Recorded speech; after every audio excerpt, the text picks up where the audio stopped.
What's up, guys? Welcome back to Streetcar Shenanigans YouTube channel. Thanks for tuning back in. If you haven't done so already, subscribe down below. I'm gonna change the battery. I'll be right back.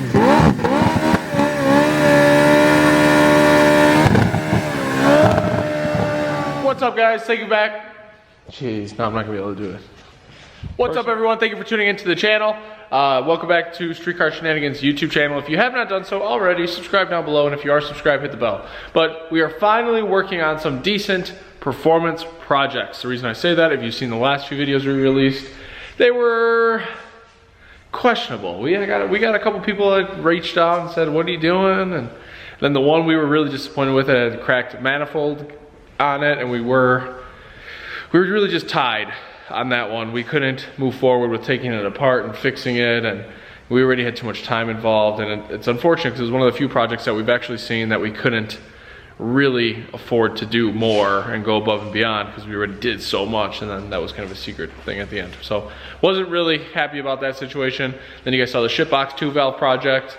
That car actually came around. It drives pretty nice. You guys see the video on that if you haven't already. Drives pretty nice, but it is, you know, still not what you guys have been used to seeing on the channel. So we're gonna get back to that, which will be much more enjoyable. So for the first round in the video, this is gonna be based around. Now I gave you guys a little bit of a teaser on this car already. This is a Vortech Supercharged 99 Cobra. It does have an 0304 front and rear. I think it has everything aside from the side skirts off of a Cobra, so it's pretty well done. It's a pretty good Cobra. It's got a Viper spec T56, and it has an 03 IRS, and it has the Cobra R brakes, which are really sweet, the Brembos. It kind of has a roll cage in it. Yeah, it is caged. It has some like Fox body style Corbeau seats. And the interior is pretty nice. He's going to change it all to black. So he's kind of in the process of making it a black on black. So this Cobra is here from Derek, and Derek called us and said, "Hey, I see you guys are working on these independent rear suspension Cobras all the time. Mine has all sorts of problems." And he's actually gone back and forth between IRS and solid rear axle. We have his solid rear axle here also. The reason that's here is it's got a 33 Eaton True Track diff in it that we're going to take out and put into this. So he's been back and forth between the two. He really likes the IRS drivability, streetability, much better, but it's 60 footed and left harder on the solid rear axle. So he wants to get this to do what that can do, and he called us. So wheel hop for that.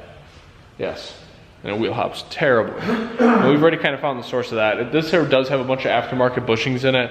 It's kind of like a mix. We're not 100% sure what brand they are, but it seems to be poly maximum bushings between the subframe and the body, and then we're not sure what are in the arms yet. Looks like it could be full tilt, but we're gonna find out shortly. He bought this IRS out of like 1,000 horsepower IRS Cobra that was pounded on consistently. So that's she's a little beat up. She's a little beat. So we're gonna be doing what people are starting to call the Streetcar Shenanigans package, which is the full tilt boogie racing, full complete overhaul of the rear end, including the milled diff cover and the girdle, including the milled girdle and the diff bushing. And then we are going to go above and beyond on this one and do a Team Z front K-member, A-arms, coilover conversion, and then since you have to tap into the oil pan for the blower, you guys will see this shortly in the video, didn't really like how this one was done. So we're going to make it AN, we're going to adapt the blower to an AN line, we're going to weld the bung on the oil pan, patch up what is there already, and then paint the oil pan so it all looks really, really nice compared to what it is, and hopefully stops leaking oil. Then, I'm running out of breath on the list of mods on this car. It's a big one. The transmission is also broken. Now, he said it was leaking, and the last shop that looked at it didn't mention a leak, but when we had it up in the air, the whole actually throw-out bearing retainer sleeve is broken off. So this has a huge adapter plate to use a Viper T56 in it, and we're gonna have to try to knock heads and do some research and figure out what really needs to go into it to make the trans fit better. than the way it is now, because I have a feeling that the throwout bearing retainer sleeve is too short. It's riding on the very end, and the load on it is what caused it to break in the first place. So we're gonna replace it with a billet sleeve, figure out what we need to make it fit better.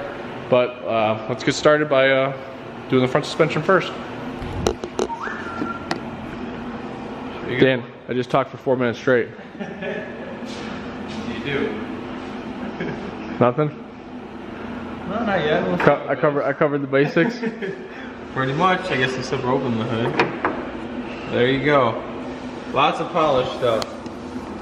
Because Derek said he's been doing this slowly, but polishing everything here and there. Meth injection. Made it over 500 to the tire. And it sucks that the weather's shitty because this car's really fast, like on the top 5,500 RPM or better. Right. It just like starts to pull like a freight train. And then down low, it's like lame. But I think it would catch up to like a, I mean, this makes the same power as your car does. Yeah. They both make like 500, 500. This, I wouldn't imagine this makes the kind of torque that yours does. But yours comes, yeah, yours comes in so hard down low, and then peters off, where this thing's not getting started until yours is. It'd be fun to see how they compare. Yeah, right. They're running pretty similar track times too. The last time Dan was at the track, you guys probably saw the video. He went 11.6, and this car's, I think, best time is also 11.6. So they're pretty closely matched on two completely different setups. Well, the suspensions are going to be pretty similar after this bunch. So, all right, anyway, let's cut to the work.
All right, guys, so we're flying on the 99 Cobra project.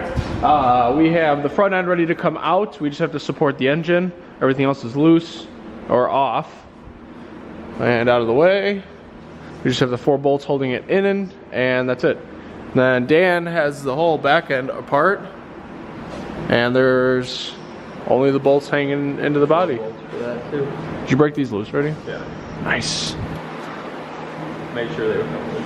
Yeah, that would have sucked. Even though all the trucks are new, at least those bolts do. All right, so we got the IRS and the front coming out in one fell swoop. Yeah, right. We found a lot of messed up stuff so far. The oil leaks, what's coming from the feed and return on this. And then the rear shocks from all the wheel, oh, they're not, but they have like a ton of like play like side to side here. They probably still would work okay. But these like shock bodies are like too tall for a lowered car. I mean, it only had like an inch of drop.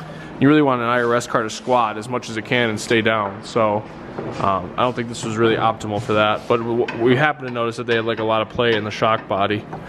So that's kind of a bummer, but yeah, I think that's it.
So we knew that this had upper issues, and you could see, like Dan was just pointing out, you could see how much the arm was moving back and forth when it's hopping.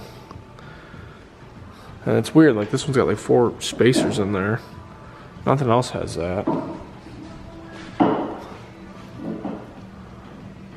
This is the one that's toast. That you can see how far that one's moving.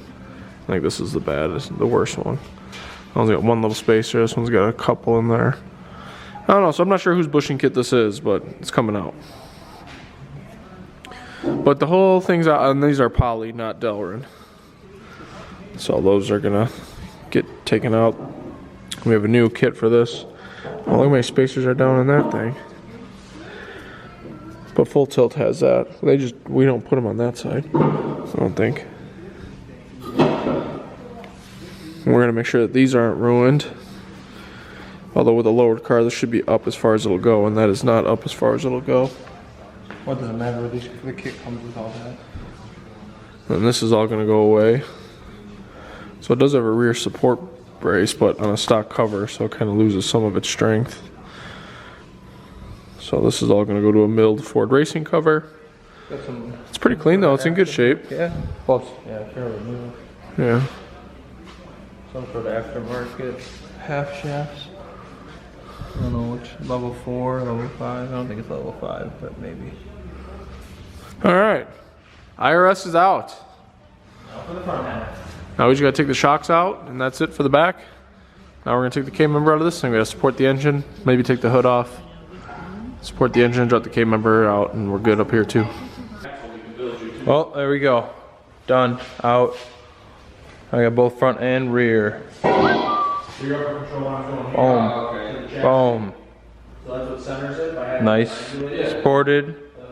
And now on to the next. Woo-hoo. Alright, so all the suspension's out of the car that you guys saw. Now we actually have the oil pan out. The engine's just kind of chilling here. And the oil pan's out to get some modifications for the oil return. So hopefully we can get that done, get the oil pan painted, and kind of be ready to put at least the oil pan back on so we can come in tomorrow and put all the suspension back on in the front. So turn into this IRS over here on the 99 Cobra. And these things are worn out. See if it'll focus. Look at that. Woo! Ooh, that's a bad one. No wonder this thing had crazy wheel hop. Oh, that one's decently tight still. Still a little movement there. That one's okay, but this arm, holy cow. Look at that. I don't know what happened there, but, and look at that. I don't think I should be able to push this out with my fingers, that's for sure. If I recall, maybe. But like I said, we're replacing this with FTBR Delrin stuff. It should be a lot tighter than that, but getting it all torn down. Got the axles out. We're going to be putting cross axis joints in the spindles. So that'll be done. I'll drop this pumpkin out of here. We'll tear into that. Swap out the center section with the one that's over there in that. So you get all new goodies. Yeah, this is interesting. Having all the spacing here instead of on the other side of the bushing. I don't know. Look at that. Even that's got moved. Look at all that room. Look at all that. What? Like, come on. If you're gonna shim it out, at least do it right. Like, what the hell?